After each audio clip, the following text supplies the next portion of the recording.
자, 우리는 지금 야곱의 12아들의 축복을 살펴보고 있습니다. 할렐루야. 아멘. 네, 그 야곱이 12아들을 축복하는 내용을 가만히 보면 그들이 어떻게 살았는지 삶의 궤적을, 유다는, 자, 야곱은 그 아들들의 행위들, 그들의 삶들을 다 알고 있었지만 말을 안 했어요. 그동안 입 밖에도 꺼내지 않았어요. 그런데 마지막 임종 직전에 그들이 살아왔던 삶의 궤적들을 다 하나하나 어쩌면 메모라도 해놓은 것처럼 소상하게 기억하고 그의 삶의 모습을 보고 그대로 축복과 저주를 하고 있습니다. 그렇습니다. 그러니까 하나님은 축복받을 자를 저주할 일이 없고 저주받을 만한 자를 축복 주시는 일이 없는 거예요. 그러니까 그 모든 것이 내가 어떻게 살아냈느냐, 야곱이 지금 거기에 따라서 축복을 하고 있습니다. 자, 우리 지난 시간에 살펴봤는데 이 축복의 순서를 보니까 모계에 따라서 레아의 6아들 루벤, 시몬, 레위, 유다, 스불론, 이사갈, 그 다음에 빌하와 실바의 4아들 단, 납달리, 갓, 아셀, 그리고 마지막 라헬의 2아들 요셉과 그리고 베냐민, 이런 순으로 되어 있었습니다. 자, 지난 시간에 루벤을 향한 축복을 보았는데요, 창세기 49장 3절에 보면 루벤아, 너는 내 장자다. 내 능력이요 내 기력의 시작이다. 위풍이 월등하고 권능이 월등하다마는 물의 끓음 같았은즉 너는 탁월하지 못하리니 네가 아버지의 침상에 올라 더럽혔도다. 그가 내 침상에 올랐었도다. 그러니까 서모 빌하를 통관한 이야기를 입을 꽉 다물고 있다가 마지막 시간에 임종 직전에 루벤에게 하는 이야기는 책망이라기보다가도 루벤아, 이거 너 마지막으로 고쳐야 된다 하는 사랑의 경고입니다. 그렇습니다. 그죠? 자, 그 다음에 시므온에 대해서, 두 번째는 시므온과 레위에 대해서인데 5절에 보니까 시므온과 레위는 형제요, 그들의 칼은 폭력의 도구로다. 7절에 보니까 그 노여움이 혹독하니 저주를 받을 것이요 분기가 맹렬하니 저주를 받을 것이라. 내가 그들을 야곱 중에서 나누며 이스라엘 중에서 흩으리로다. 자, 세겜 땅에서 했던 일들을 기반으로 말하고 있습니다. 이것도 저주처럼 보이지만 아니에요. 뭘 보면 알 수 있는데 루벤과 시므온은 그 길로 계속 가버립니다. 그러나 레위는 돌이켜요. 그렇습니다. 그죠? 네. 그래서 흩어지기는 흩어졌지만 48성에 흩어져서 하나님과 인간 사이를 중보하는 제사장의 역할을 감당했다는 거죠.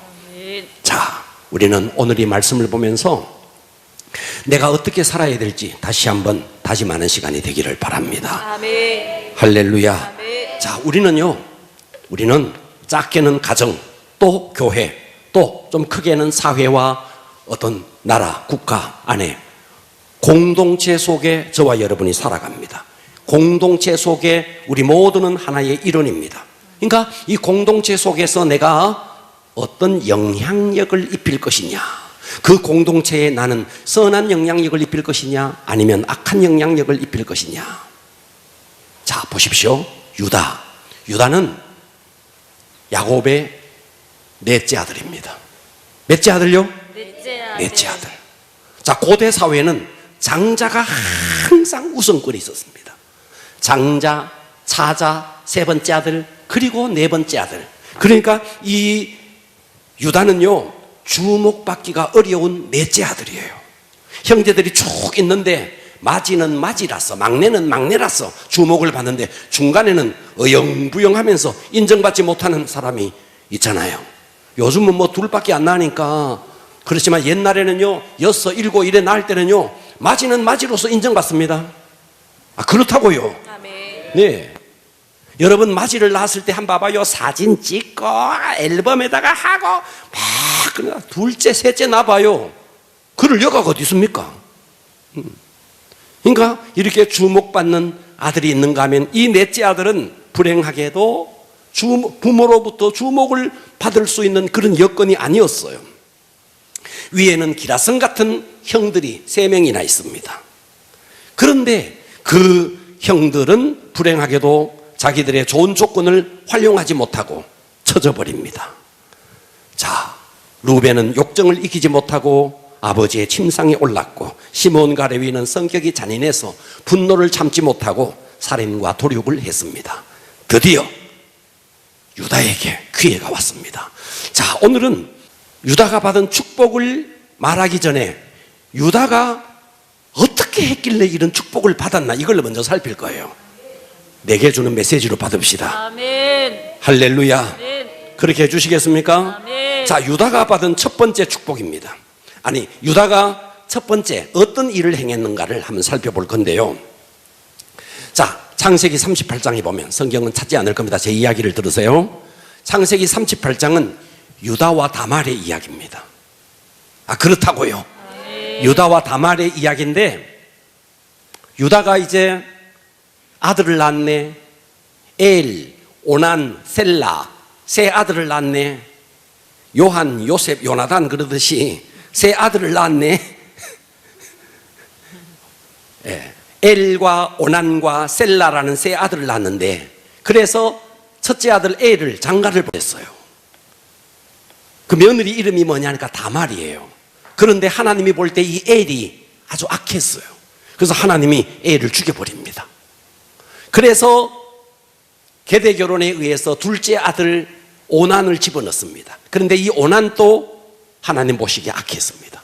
오난도 죽여버립니다. 유다 생각에는 와, 이러다가 대가 끊기겠다. 그래서 셀라는 아직 어리니까, 셀라가 장성하면 내가 너를 부를 테니까 너는 친정으로 돌아가서 잠잠하고 있거라 하고 이제 다말을 보내죠. 수절하고 친정에 가 있으라. 셀라가 장성했어요. 근데 셀라가 장성했는데도 시아버지인 유다가 다말인 자기를 부르지 않는 거예요. 그래서 이 다말이 유다가 양털을 깎기 위해서 가는 그 길목에 창녀의 옷을 입고 시아버지를 유혹합니다.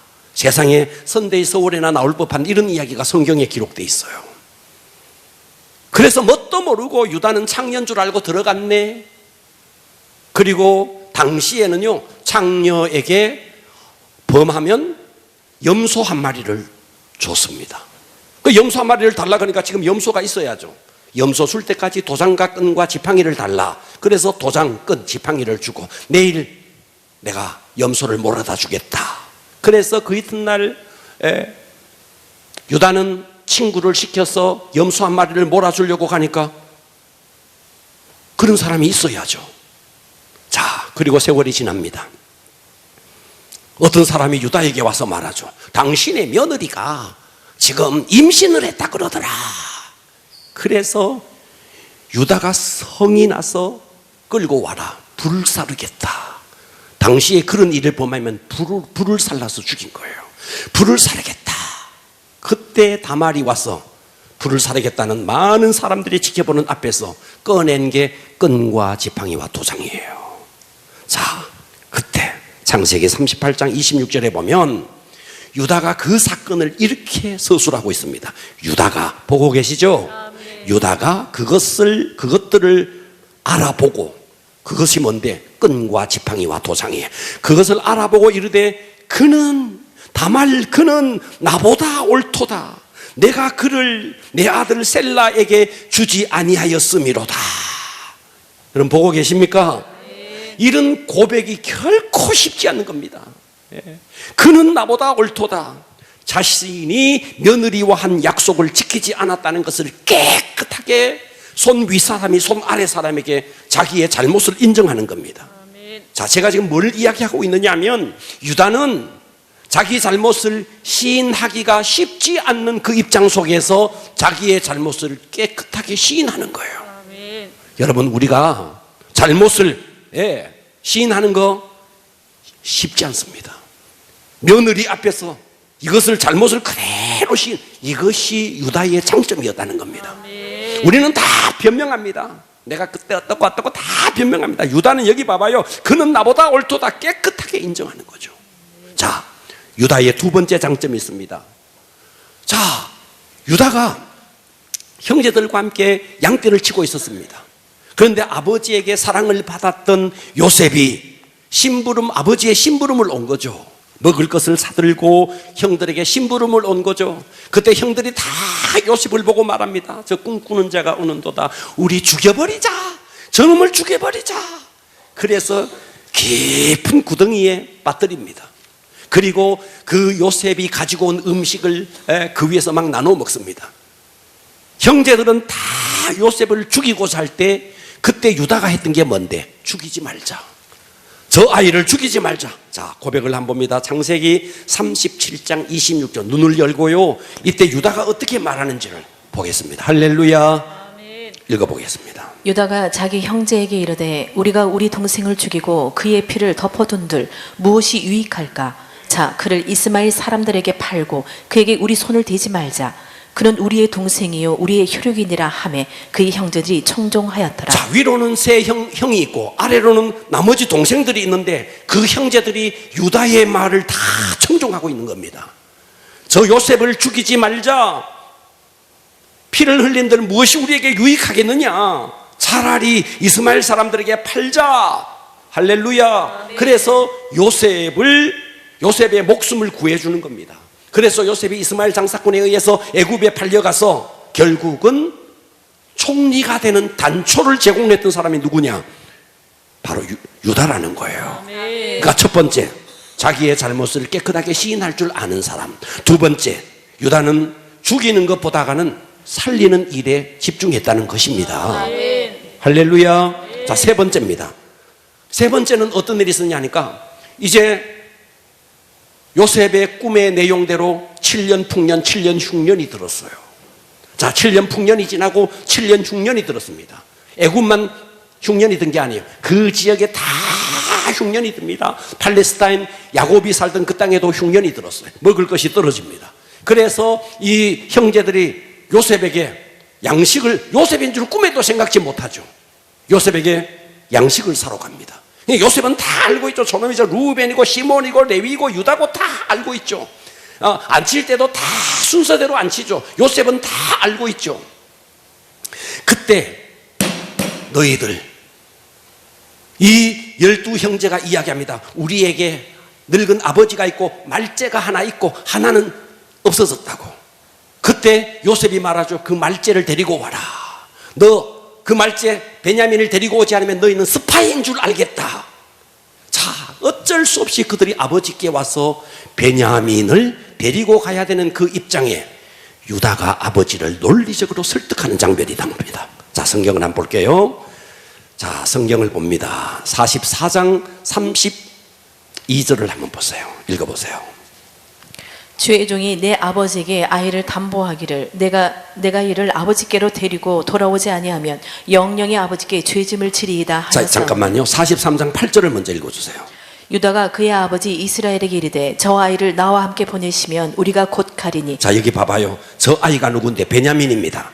이해되시죠? 아멘. 애굽에 내려갔다가 아버지께 와서 저 아이를 나와 함께 보내시면 우리가 곧 가리니.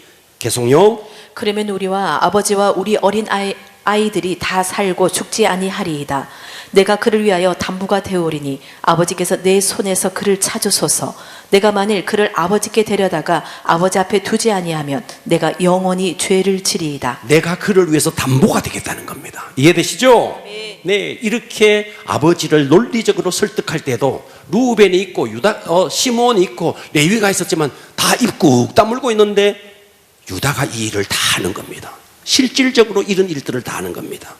자, 그 다음에 요셉이 베냐민을 데리고 왔을 때 베냐민의 자루에만 은잔을 집어넣습니다. 그런 일이 있었어요. 그죠? 아멘. 은잔을 집어넣고 은잔이 발견된 자가 내 노예가 되게 만들겠다.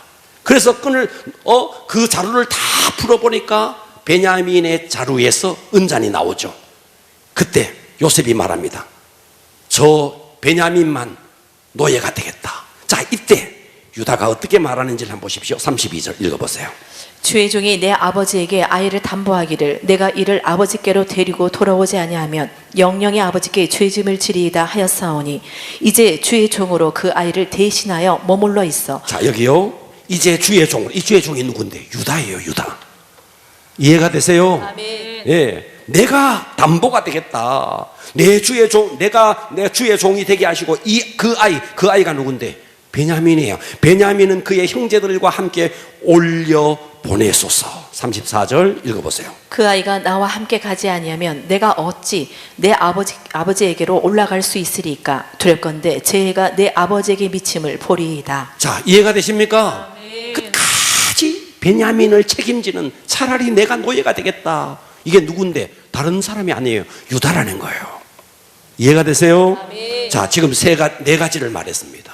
자기 잘못을 깨끗하게 시인하는 모습, 그리고 요셉을 형제들이 다 죽이자 그럴 때 죽이지 않고 총리가 되게 만드는 단초가 되게 했던 사람, 그리고 아버지를 설득해서 베냐민을 데리고 갔고 베냐민이 은잔시험에서 노예가 될 때 내가 차라리 노예가 되겠다. 이 모든 일을 누가 했는데? 유다가 했다는 거예요. 유다가. 할렐루야. 이 말을 들었던 요셉이요, 감동을 합니다. 그래서 창세기 45장 1절에 가면 그 유다의 베냐민을 위하는, 아버지를 위하는 그 모습을 보고 요셉이 정을 억제하지 못하고 눈물을 흘리면서 감격을 하는 거예요. 45장 1절 읽어봅니다. 요셉이 시종하는 자들 앞에서 그 정을 억제하지 못하여 소리질러 모든 사람을 자기에게서 물러가라 하고 그 형제들에게 자기를 알리니 그때에 그와 함께 한 다른 사람이 없었더라. 요셉이 큰 소리로 우니 애굽 사람에게 들리며 바로의 궁중에 들리더라. 요셉이 그 형들에게 이르되 나는 요셉이라. 내 아버지께서 아직 살아 계시니이까. 형들이 그 앞에서 놀라서 대답하지 못하더라.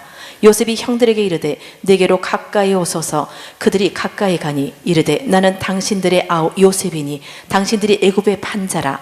당신들이 나를 이곳에 팔았다고 해서 근심하지 마소서. 한탄하지 마소서. 하나님이 생명을 구원하시려고 나를 당신들보다 먼저 보내셨나이다. 이런 요셉의 감동적인 이야기가 유다의 일련의 모습을 보고 요셉이 이렇게 한 거라는 거예요. 아멘. 이해되시죠? 자, 그러면 여기서 유다가 내가 이런 복을 받으려고 살아오는 과정 속에서 이렇게 말했느냐? 아니라는 거예요. 유다는 늘 평소의 삶 속에서 이런 삶이 자기 몸에 체득이 돼 있었던 겁니다. 자기 잘못을 시인할 줄 알고 죽이는 것보다는 살리는 것, 그리고 어떤 일이 있어도 책임지려고 하는 모습, 이런 믿음의 삶을 산 유다에게, 이 모든 삶의 궤적을 알고 있었던 야곱이 그의 아들 유다에게 축복을 합니다. 아멘. 자, 그래서 오늘의 설교 제목 따라서 합니다. 유다가 받은 축복. 유다가 받은 축복. 유다가 받은 축복. 유다가 받은 축복. 오늘 이 유다가 받은 축복, 유다가 축복을 받기까지 제가 네 가지를 이야기했습니다. 네 가지 잘못을 시인하는 모습이 우리에게 있어야 됩니다. 아멘. 자꾸만 잘못을 다른 사람에게 전가시키지 말고 내가 잘못했을 때는 깨끗하게 내가 잘못했다고 시인할 수 있어야 된다는 거예요. 두 번째, 어떤 경우에도 사람을 죽이려고 하지 말고 살려라. 아멘. 책임지려고 하라. 이런 자에게 주어지는 축복입니다. 아멘. 아멘. 여러분, 18세기에 맥스 죽수라는 사람이 살았습니다. 그리고 조나단 에드워드라는 사람이 동시대에 똑같이 살았습니다. 자, 이 맥스 죽수와 조나단 에드워드, 이 사람을요, 동시대에 똑같이, 여러분 잘 들으세요, 똑같이 미국에서 살았습니다.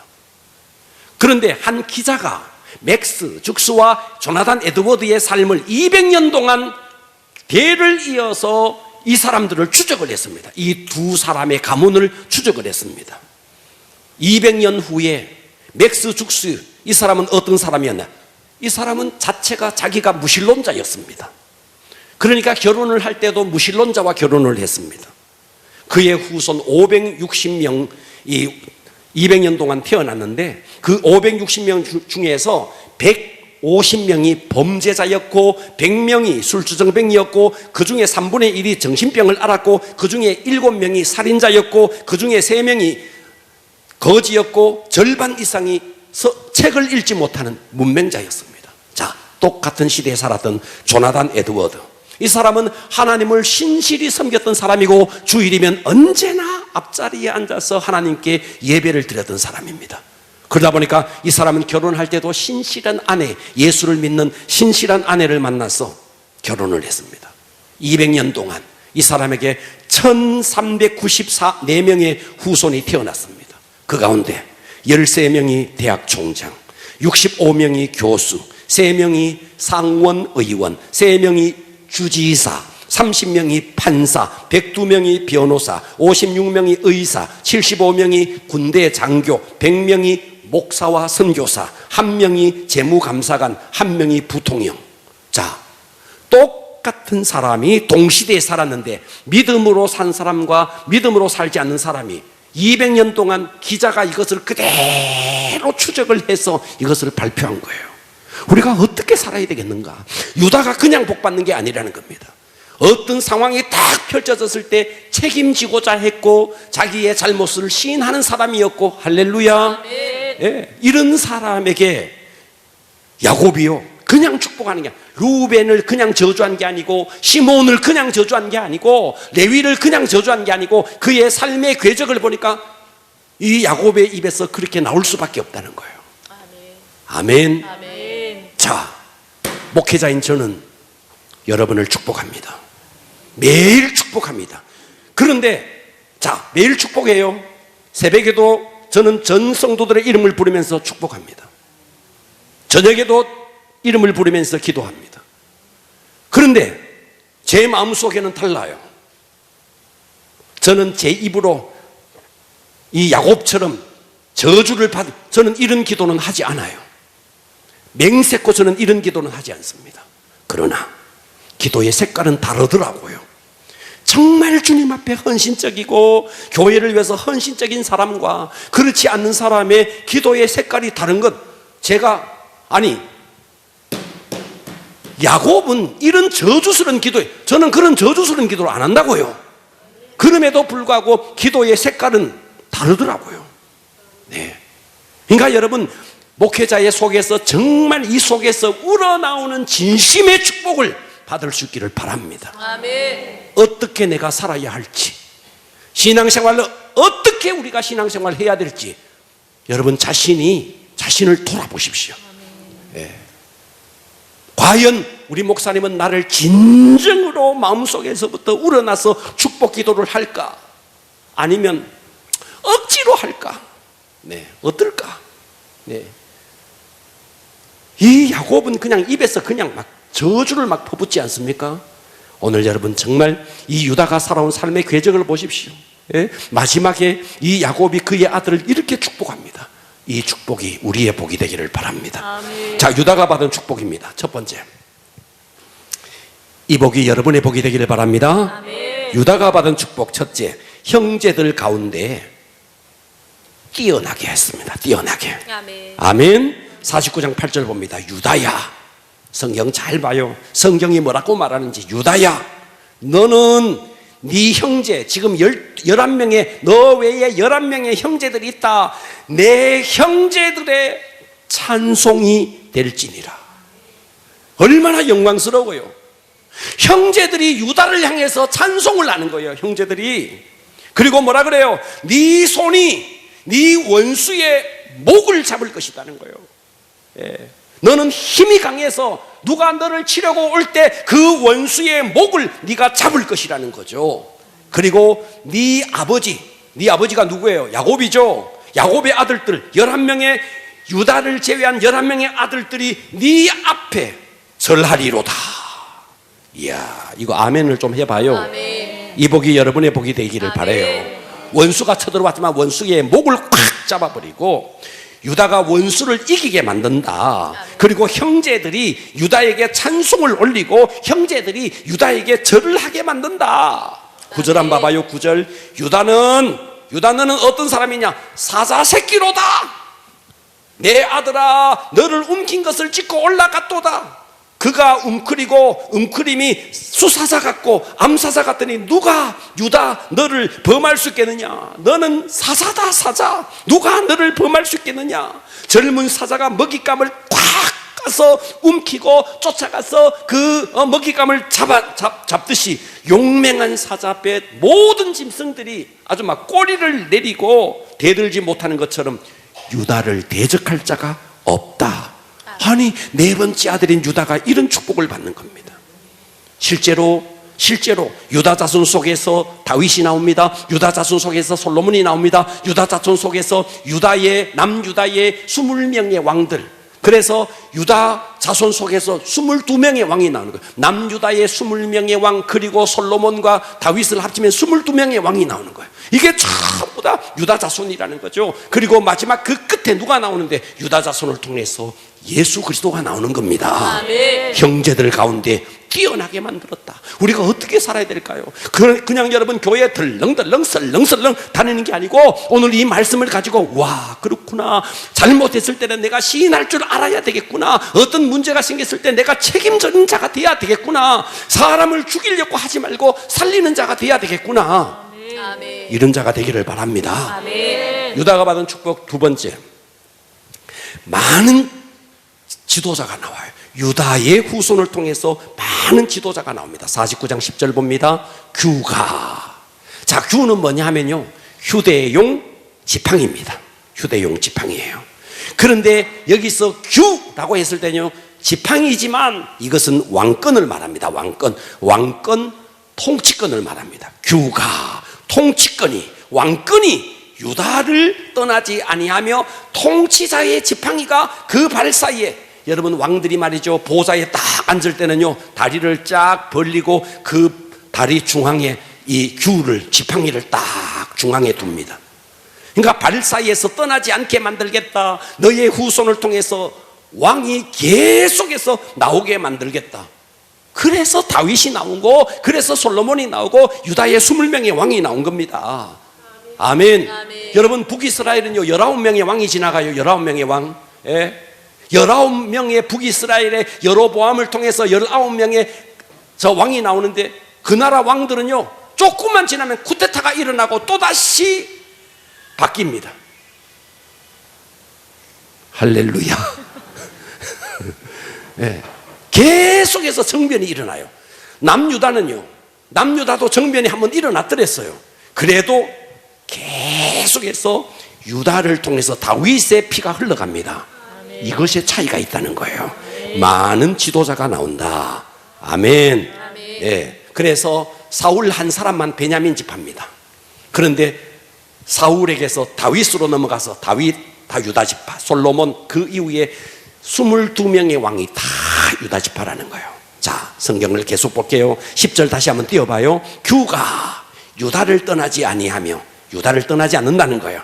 통치자의 지팡이가 그 발 사이에, 보호자에 딱 앉아서 그 규, 통치자의 지팡이를 발 사이에 떠나지 아니하기를. 실로가 뭐냐? 실로는 메시아를 말합니다. 실로 하면 메시아겠습니다. 실로, 메시아. 뭐라고요? 메시아.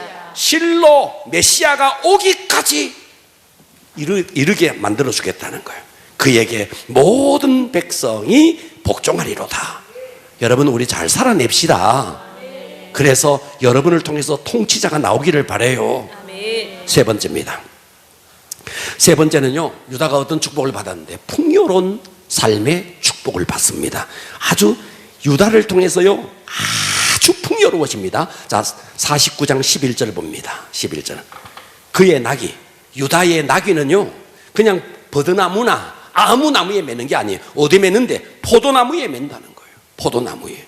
그의 암나귀 새끼를 아름다운 포도나무에 맬 것이다. 네. 지나가다가 그냥 가로수에 아무 나무에나 나귀를 매는 게 아니라 포도나무에 나귀를 맨다. 이 말은 무슨 말이냐니까, 이스라엘에서 최고의 주산물은 포도입니다. 그러니까 포도가 잘 떼어서 가는 곳곳마다 포도나무가 있는 거예요. 그러니까 다른 데 맬 필요가 없어. 포도나무에 맬 만큼 이 말은 상징적으로 풍요로워졌다는 거예요. 할렐루야. 예. 그리고 옷을 빠는데 어디 빠는데? 포도주에 빤대. 여러분, 이 옷을 어떻게 포도주에 빨겠어요? 그러니까 그만큼 포도가 넘쳐났다는 거예요. 풍요로워졌다는 거죠. 아멘. 그의 옷을 포도주에 빨며 그의 복장을 포도주에 빨리로다. 자, 여러분, 어떤 사람이 지나가면서 술을 엄청 먹고 휘청휘청 지나갈 때 저거 떡이 되도록 먹었네, 우리가 이런 말을 해요. 떡이 되도록. 여러분, 우리가 그런 말을 해. 떡이 되도록 먹었다는 말이 뭐예요? 엄청 먹었다는 말이죠. 맞아요? 옛날에 여러분 떡이 되도록 먹었잖아. 저 강원도 사나이도 떡이 되도록 먹고 막 그랬잖아. 과거 이야기죠, 과거 이야기. 예. 떡이 되도록 먹었다는 게 술이 떡이 되도록 먹었다는 말입니까? 엄청 먹었다는 뜻이죠. 그러니까 여기서 옷을 포도주에 빤다는 말은 그만큼 포도양이 많아가지고 풍성해졌다는 거예요. 아멘. 예, 실제로 유다 지파에서요, 포도 농사가 가장 잘 됐습니다. 아주 포도로 옷을 빨 만큼 풍요로워졌다는 이 은유적인 표현처럼 유다 지파는요, 물질적으로도 풍요로워졌습니다. 여러분, 지금까지 역사 속에서 솔로몬이 누렸던 풍요를 그 누구가 필적할 수 있겠습니까? 그 솔로몬이 누구의 후손입니까? 유다의 후손이죠. 역사적으로 보면 남유다가요 아주 번창했습니다. 그리고 이것은 궁극적으로 예수 그리스도께서 오셔서 영적으로 풍요롭게 만들어준다라는 것에 대한 예표입니다. 12절을 볼게요. 그의 눈은, 유다의 눈은 포도주로 인하여 붉겠고, 술을 많이 마셔서 눈이 붉어지는 게 아닙니다. 그만큼 이것은 은유적으로 포도 농사가 풍요로워졌다는 겁니다. 그리고 그의 이 치아를 말합니다. 이 치아는 우유를 얼마나 많이 먹어서 우유로 말미암아 치아가 희겠다. 여러분, 우유 한 모금 먹고 하면요, 우유가 이 사이에 끼어가지고 하얗게 보입니다. 그래서 얼마나 풍요로워졌든지 포도주로 인하여 눈이 붉겠고, 우유를 얼마나 많이 마셔서 그 우유로 말미암아 치아가 희리로다. 방탕한 것을 말하지 않고 풍성한 것을 말합니다. 자, 말씀을 요약합니다. 유다가 73가지 축복을 받았어요. 할렐루야. 아멘. 네, 이런 축복을 받기까지 유다의 삶의 궤적을 놓치지 말아야 됩니다. 유다는 어떤 삶을 살았는데, 약속을 지키지 않고, 다말이 유다라고 왜 범죄하지 않았습니까? 유다라고 왜 단점이 없겠어요? 그럼에도 불구하고 자기의 잘못을 깨끗하게 시인할 줄 아는 사람, 요셉을 죽이고자 할 때 혼자서 요셉을 살리고자 했던 사람, 베냐민을 데리고 내려갈 때 아버지를 설득했던 사람, 베냐민이 노예가 될 때 자기가 노예가 되겠다고 자청했던 사람, 이 사람이 바로 유다라는 것입니다. 아멘. 할렐루야. 아멘. 우리 모두 하나님이 볼 때 복 받을 수밖에 없는 그런 그릇이 되기를 축복합니다. 아멘. 오늘의 말씀을 붙들고 기도합니다.